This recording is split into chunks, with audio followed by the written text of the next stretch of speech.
Transformation of the outer forms. Change of the spiritual. BD0816 from March 19, 1939, taken from book number 17. Just as a constant transformation of all forms takes place on earth, just as nothing constantly remains in the same form, so all spiritual beings sheltering in form must also experience the same transformation which, although it is not visible to the human eye, is clearly recognizable in the spiritual world. The spiritual beings very soon notice when such a spiritual transformation upwards takes place and use every opportunity to promote this higher development by lovingly taking care of the spiritual beings striving upwards. Again, it can only be explained that all spirit bearers on earth, i.e. all matter and all living beings, always show spiritual progress when they allow themselves to be mentally influenced by higher spiritual strength, for then a united, thus strengthened spiritual strength is active and as such has correspondingly greater success to record.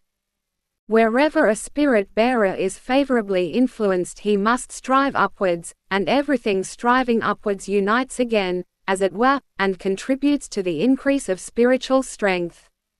A substance which is enlarged in such a way must understandably also have a form externally adapted to it, which is why every transformation of the spirit also necessitates the transformation of the external form.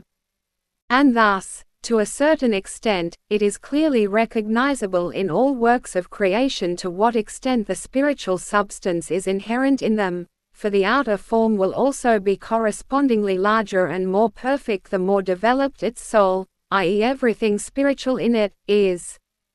It is now also understandable to the human being why the body, i.e. the human being's fleshly body, has many similarities with the already fairly developed animal bodies, for the soul is already so far formed in the latter that it only needs to unite with the substances it lacks in order to be able to fully meet the demands which are demanded of it for embodiment as a human being, which is why the human being's external form also unites, as it were, everything which has been taken from every form it has passed through so far.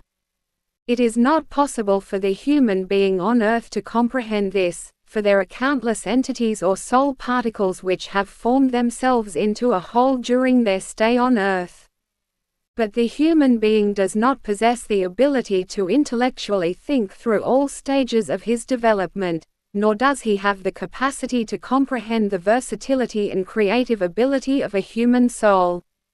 He will certainly be able to be convinced with good will that the soul has attained human form through endless transformation, but he will never be able to grasp this spiritual miracle in all its greatness and sublimity as long as he remains on earth. Amen.